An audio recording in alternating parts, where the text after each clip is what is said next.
তা রেঙ্গুন শহর বলুন আর হাওড়া বা কলকাতাই বলুন, যেখানেই গেছেন সেখানেই তিনি দিনের পর দিন কাটিয়েছেন নিষিদ্ধ পল্লীতেই। তবে তিনি কখনোই মেয়েদের খদ্দের হয়ে পতিতা পল্লীতে আনাগোনা করেননি।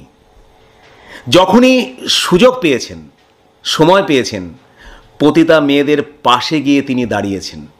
কাউকে কলেরা থেকে বাঁচিয়ে তুলেছেন, কারো ওষুধের ব্যবস্থা করে দিয়েছেন, কারো ঘরের চালা ঠিক করে দিয়েছেন, কাউকে বা ভাত জুটিয়ে দিয়েছেন।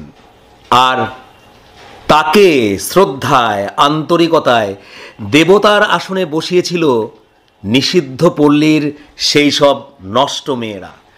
তবে তিনি তার সাহিত্যে পতিতা মেয়েদের দিয়েছিলেন অমরত্ব।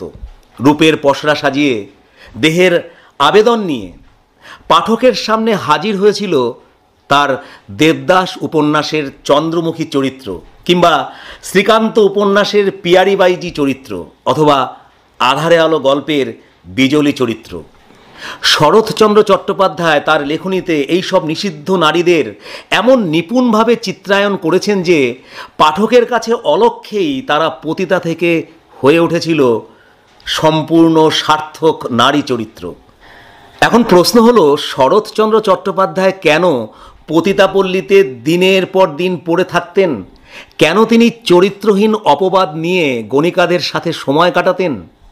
দেখুন, এসব প্রশ্নের উত্তর কখনোই সহজসাধ্য নয়, কারণ তিনি ছিলেন অনন্য সাধারণ একজন সাহিত্যিক, একজন স্রষ্টা।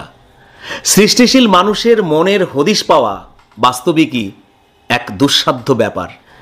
তবে একথা অনস্বীকার্য যে শরৎচন্দ্র চট্টোপাধ্যায়ের অবচেতন মনে একজন শাশ্বত নারী ছিল। তার প্রতি শরৎচন্দ্রের সহানুভূতি ছিল অপরিসীম। জীবনের বিভিন্ন স্তরে, বিশেষ করে নিষিদ্ধ পল্লীগুলিতে তিনি সেই নারীকেই পরম মমতায় আবিষ্কার করে গেছেন। সত্যিকারের সাহিত্য সৃষ্টি করতে গিয়ে তিনি কখনো পরের মুখে ঝাল আদৌ খাননি। পরোক্ষ নয়, প্রত্যক্ষ অভিজ্ঞতার জন্যই তিনি দিনের পর দিন ঘুরে বেরিয়েছেন নিষিদ্ধ পল্লীতে, নিষিদ্ধ নারীদের সাথে সময় কাটিয়েছেন ঘন্টার পর ঘন্টা।